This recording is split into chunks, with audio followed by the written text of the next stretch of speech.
നമസ്കാരം. ഇന്നത്തെ ചില ചുരുക്കം വാർത്തകളുമായി ഷാജി കടക്കൽ. ഇന്ന് ഡിസംബർ 11 ബുധൻ 2024 വാർത്തകളിലേക്ക്. മഹാരാഷ്ട്രയിലെ നിയമസഭാ തെരഞ്ഞെടുപ്പിൽ ഇലക്ട്രോണിക് വോട്ടിംഗ് മെഷീനുകളിൽ കൃത്രിമം നടന്നെന്ന് ആരോപിച്ച് പ്രതിപക്ഷ കൂട്ടായ്മയായ ഇന്ത്യ സഖ്യം സുപ്രീം കോടതിയെ സമീപിക്കും. മുതിർന്ന രാഷ്ട്രീയ നേതാവ് ശരത് പവാറും ഡൽഹി മുൻ മുഖ്യമന്ത്രി ആം ആദ്മി പാർട്ടി അധ്യക്ഷനുമായ അരവിന്ദ് കെജ്രിവാളും കോൺഗ്രസ് നേതാക്കളും പ്രമുഖ അഭിഭാഷകൻ അഭിഷേക് സിംഗിയും ഇന്നലെ വൈകുന്നേരം നടത്തിയ ചർച്ചയിലാണ് തീരുമാനം. ഡൽഹിയിൽ നിയമസഭാ തെരഞ്ഞെടുപ്പ് അടുത്തിരിക്കുന്ന സാഹചര്യത്തിലാണ് സുപ്രീം കോടതിയെ സമീപിക്കാൻ തീരുമാനിച്ചത്. മാറി മാറി വരുന്ന പ്രകൃതി ദുരന്തങ്ങളുടെ സാഹചര്യത്തിൽ പ്രത്യേക ഗ്രാന്റും കൂടുതൽ വിഹിതവും അനുവദിക്കണമെന്ന് 16ാം ധനകാര്യ കമ്മീഷനോട് കേരളം. സംസ്ഥാനത്തിലുള്ള ധനവിഹിതത്തിൽ കാര്യമായ വർധന വേണമെന്നും ധനകാര്യ കമ്മീഷനോട് സർക്കാരും പ്രതിപക്ഷവും ഒരുപോലെ ആവശ്യപ്പെട്ടു.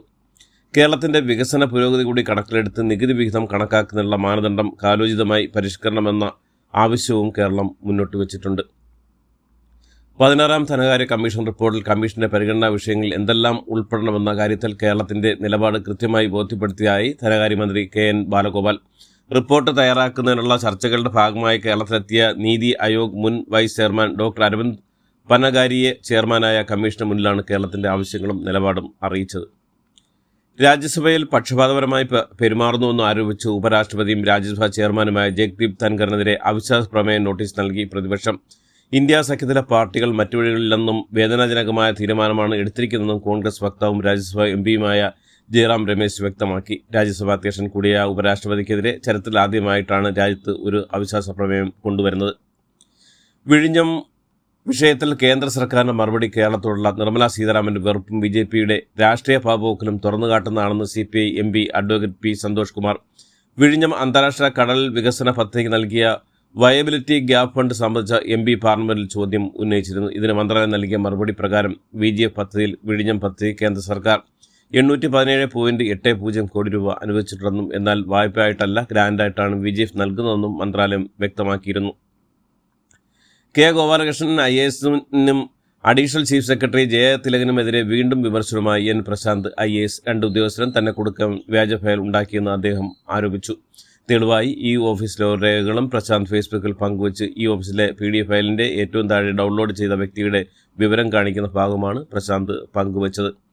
മുനമ്പം ഭൂമി തർക്കം പരിഗണിക്കേണ്ടത് സിവിൽ കോടതിയാണെന്ന് ഹൈക്കോടതി. വഖഫ് നോട്ടീസിനുള്ള തുടർ നടപടികളിൽ നിന്ന് മുനമ്പത്തുകാർക്ക് ഇടക്കാല സംരക്ഷണം നൽകാനും താൽക്കാലിക സ്റ്റേ അനുവദിക്കാമെന്ന് ഡിവിഷൻ ബെഞ്ച് വാക്കാൽ പറഞ്ഞു. മുനമ്പത്തെ തർക്കഭൂമി ഫാറൂഖ് കോളേജ് അധികൃതരിൽ നിന്ന് തങ്ങളുടെ പൂർവികർ വാങ്ങിയതാണെന്നും വഖഫ് നടപടികൾ റദ്ദാക്കണമെന്ന് ആവശ്യപ്പെട്ടുള്ള പ്രദേശവാസികളുടെ ചിലരുടെ ഹർജി പരിഗണിക്കുമ്പോഴാണ് കോടതിയുടെ പരാമർശം. വയനാട് ഉരുൾപൊട്ടൽ ദുരന്തബാധിതർക്ക് വീട് വെച്ച് നൽകാമെന്ന് കർണാടക സർക്കാരിന്റെ വാഗ്ദാനത്തിൽ കേരള സർക്കാരിൽ നിന്ന് ഇതുവരെയും മറുപടി ലഭിച്ചതെന്ന് വിശദീകരിച്ച് കർണാടക മുഖ്യമന്ത്രി സിദ്ധരാമയ്യ കേരള മുഖ്യമന്ത്രി പിണറായി വിജയന് കത്തയച്ചു. വീട് നിർമ്മിക്കാനുള്ള സ്ഥലം പണം കൊടുത്ത് വാങ്ങാനും നിർമ്മാണം നടത്താനും കർണാടക സർക്കാർ ഇപ്പോഴും തയ്യാറാണെന്നും കത്തിൽ സിദ്ധരാമയ്യ വ്യക്തമാക്കി. വയനാട്ടിൽ 100 വീടുകൾ വാഗ്ദാനം ചെയ്തുള്ള കർണാടക സർക്കാരിന്റെ കത്തിനോട് സംസ്ഥാന സർക്കാർ നിസ്സംഗത പുലർത്തിയത് അപമാനകരമെന്ന് പ്രതിപക്ഷ നേതാവ് VD സതീശൻ. വയനാട് പുനരധിവാസത്തിൽ അങ്ങേയറ്റം നിരുത്തരവാദപരമായ സമീപനമാണ് സംസ്ഥാന സർക്കാർ സ്വീകരിക്കുന്നതും കേരള സർക്കാർ ചെയ്തത് വയനാടിനെ അവഗണിക്കുന്ന കേന്ദ്ര നിലപാടിന് തുല്യമായ കുറ്റമാണെന്നും അദ്ദേഹം പറഞ്ഞു. AK രാഘവൻ MP ചെയർമാനായ മാടായി കോളേജിൽ അദ്ദേഹത്തിന്റെ ബന്ധുവായ CPM പ്രവർത്തകന് ജോലി നൽകിയതിൽ ഇന്നലെയും കോൺഗ്രസ് പ്രവർത്തകരുടെ പ്രതിഷേധം. ഇന്നലെ വൈകിട്ട് MK രാഘവന്റെ കുഞ്ഞിമംഗലത്ത് വീട്ടിലേക്ക് കോൺഗ്രസ് പ്രവർത്തകർ മാർച്ച് നടത്തുകയും അദ്ദേഹത്തിന്റെ കോലം കത്തിക്കുകയും ചെയ്തു. പാർട്ടിയെ വിറ്റ് കാശുണ്ടാക്കുകയാണെന്നും വീട്ടിൽ കയറി തല്ലുമെന്നും രാഘവനെതിരെ കോൺഗ്രസ് പ്രവർത്തകർ മുദ്രാവാക്യവും മുഴക്കി. കോളേജിലെ അനധ്യാപക തസ്തികയിൽ കല്യാശ്ശേരിയിലെ യൂത്ത് കോൺഗ്രസ് നേതാക്കളെ പരിഗണിക്കാതിരുന്നതാണ് എതിർപ്പുകൾക്കും പ്രതിഷേധങ്ങൾക്കും കാരണം. സംവിധായകൻ രഞ്ജിത്തിനെതിരായ പീഡനപരാതിയിൽ കേസന്വേഷണ സ്റ്റേ അനുവദിച്ചുള്ള വിധിപ്പകർപ്പിന്റെ വിശദാംശങ്ങൾ പുറത്ത് പരാതിക്കാരനെതിരെ രൂക്ഷ വിമർശനം ഉന്നയിച്ചാണ് കർണാടക ഹൈക്കോടതി അന്വേഷണം സ്റ്റേ ചെയ്ത്. രഞ്ജിത്തിനെതിരെ പരാതി നൽകിയ യുവാവ് പറയുന്നത് പച്ചക്കള്ളമെന്നും ഹൈക്കോടതി നിരീക്ഷിച്ചു. പ്രശസ്തമായ ഗുരുവായൂർ ഏകാദശി ഇന്ന്. ഏകാദശിയോടനുബന്ധിച്ച് ഗുരുവായൂർ ഉൾപ്പെടുന്ന ചാവക്കാട് താലൂക്കിൽ തൃശൂർ ജില്ലാ കളക്ടർ പ്രാദേശിക അവധി പ്രഖ്യാപിച്ചു. ചാവക്കാട് താലൂക്ക് എല്ലാ സർക്കാർ ഓഫീസുകൾക്കും വിദ്യാഭ്യാസ അവധി പ്രഖ്യാപിച്ചത്. അവധിയുണ്ടെങ്കിലും മുൻ നിശ്ചയിച്ച പ്രകാരമുള്ള പൊതുപരീക്ഷകൾക്കും കേന്ദ്ര സംസ്ഥാന അർദ്ധ സർക്കാർ സ്ഥാപനങ്ങളിലെ നിയമന പരീക്ഷകൾക്കും ഉത്തരവ് ബാധകമല്ല. Kerala institute four gender equality ആരംഭിക്കുമെന്ന് ഉന്നത വിദ്യാഭ്യാസ സാമൂഹ്യനീതി വകുപ്പ് മന്ത്രി ഡോക്ടർ ആർ ബിന്ദു. കാലടി സർവകലാശാല കേന്ദ്രീകരിച്ചാണ് മികവിന്റെ കേന്ദ്രം സ്ഥാപിക്കുന്നത്. അടുത്ത വർഷം ഇതിന്റെ ആഭിമുഖ്യത്തിൽ എല്ലാ കലാലയങ്ങളിലും ജെൻഡർ പാർലമെന്റിൽ നടത്തുമെന്നും മന്ത്രി പറഞ്ഞു.